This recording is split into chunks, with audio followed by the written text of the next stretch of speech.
আরবে উম্মে জাফর নামে এক মহিলা ছিলেন। তিনি ছিলেন অত্যন্ত দানশীল ও উদার। তিনি এমনভাবে দান করতেন যে ডান হাত কি দিচ্ছে বাম হাতটা টের পেত না। কিছুদিন ধরে তিনি একটি নির্দিষ্ট রাস্তা দিয়ে যাতায়াত শুরু করলেন এবং দুজন ভিক্ষুক সবসময় সেখানে ভিক্ষা করতেন। এক অন্ধ আল্লাহর কাছে বলতো, হে ইলাহি, আমাকে আপনি রিজিক দেন, এবং দ্বিতীয় ব্যক্তি বলতো, হে আল্লাহ, আমাকে উম্মে জাফরের উৎকৃষ্ট দান করুন। উম্মে জাফর দুজনের ডাকে শুনতেন এবং দুজনকে কিছু না কিছু দান করতেন।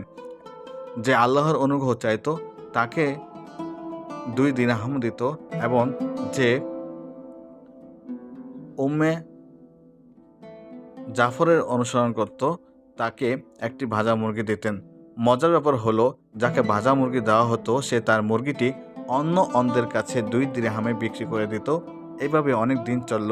একদিন উম্মে জাফর সে অন্ধের কাছে গেলেন, যে বলল, হে রব, আমাকে উম্মে জাফরের উচ্ছিষ্ট দাও।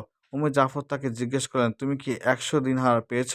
অন্ধ অবাক হয়ে বলল, না, আমি তো কিছু পাইনি, শুধু ভাজা মুরগি পেয়েছি। আমি তা বিক্রি করে দিয়েছি 2 দিরহামে। উম্মে জাফর বললেন, হে অন্ধ, আল্লাহর অনুগ্রহ চাইতো আমি তাকে 2 দিরহাম দিতাম, কিন্তু তোমাকে যে মুরগি দিতাম তার ভিতরে আমি 10 দিনার ভরে দিতাম।